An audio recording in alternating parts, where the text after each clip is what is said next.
राम मंदिर निर्माण के लिए हर कोई अपना योगदान दे रहा है। इस बड़े काम के लिए छोटा सा योगदान भी बड़े मायने रखता है। जल्द रामलला की मूर्ति का चयन हो जाएगा, लेकिन एक और मूर्ति गढ़ी जा रही है जिसे अयोध्या में सरयू किनारे स्थापित किया जाएगा। मर्यादा पुरुषोत्तम के करीब 250 फीट की इस प्रतिमा को गढ़ रहे हैं देश के प्रसिद्ध मूर्तिकार नरेश कुमावत। हर एक आदमी चाहता है कि इस सेतु निर्माण में जो यहां से हमें अतीत की यात्रा कराता है, अपने जड़ों से जोड़ता है, इस अयोध्या रूपी सेतु के निर्माण में, पुनर्निर्माण में, पुनर्जागरण में, नवनिर्माण में अपना योगदान चाहे गिलहरी की तरह करे या फिर वो वानर सेना की तरह करे। हर एक आदमी जो जहां है वहीं से अपना कुछ योगदान करना चाहता है। हम यहां पहुंचे हैं, पीछे नटराज को देखकर आपको अंदाजा लग गया होगा। देश के और कहें तो अंतर्राष्ट्रीय स्तर के जाने माने मूर्तिकार नरेश कुमावत जी हमारे साथ हैं।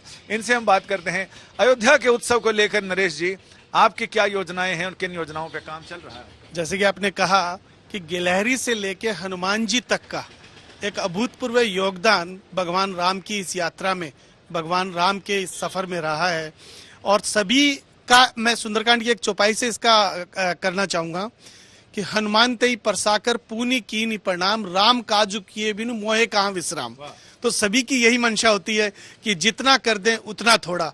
मैं मूर्तिकार नरेश कुमावत प्रयासरत हूं कि कहीं न कहीं मेरा भी योगदान इस अभूतपूर्व, इस लाइफ जीवन की एक अभूतपूर्व घटना में हमारा भी एक योगदान। नरेश जी, आपने ऐसे तो मतलब हजारों मूर्तियों को आकार दिया है, उनको गढ़ा है। भगवान को गढ़ना, बाकी अन्य आपने बहुत सारे शहीदों की मूर्तियां बनाई, देवी देवताओं की बनाई, राजनेताओं की बनाई।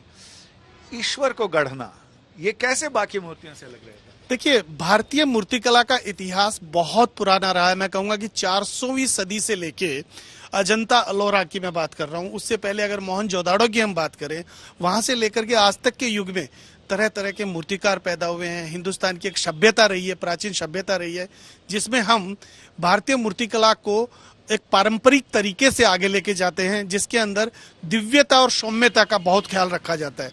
किसी भी मूर्ति को सौम्य और दिव्य रूप देने के लिए उसके नक्षत्र का बहुत ख्याल रखना होता है।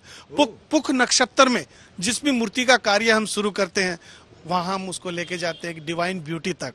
उसी डिवाइन ब्यूटी को देख करके हमें प्रेरणा मिलती है, इंस्पिरेशन मिलता है, जिसे हम पूजते हैं। जब पूजते हैं तो हम एनरिच होते हैं, समृद्ध होते हैं। यही मूर्तिकला का ज्ञान है।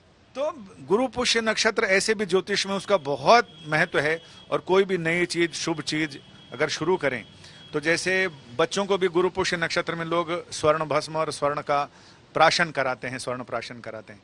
तो ऐसे में आपने भगवान परशुराम को नॉर्थ ईस्ट में गढ़ा, वैसे ही सुभाष चंद्र बोस को आपने इंडिया गेट के सर्कल पे गढ़ा, और सुप्रीम कोर्ट में आपके बनाए, आपके गढ़े हुए डॉक्टर अंबेडकर हैं, जिनमें सारे दिन लोगों का तांता लगा रहता है सेल्फी लेने के लिए।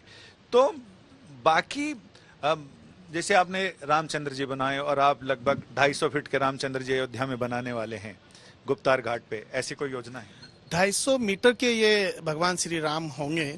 शुरुआती दौर का प्रेजेंटेशन हमने दिया और आशा रखते हैं कि इसको जल्दी हम करेंगे, काम को शुरू करेंगे। जब भी इस तरह के दिव्य और सौम्य रूप को गढ़ा जाता है तो कहते हैं कि उसके साथ, जो मैंने मेरे पिता से सीखा, मेरी तीसरी पीढ़ी है मूर्तिकला के इस अभ्यास में, मैं कहूँगा निपुण अपने आप को इसलिए नहीं कह सकता क्योंकि अभी बहुत कुछ सीखना है।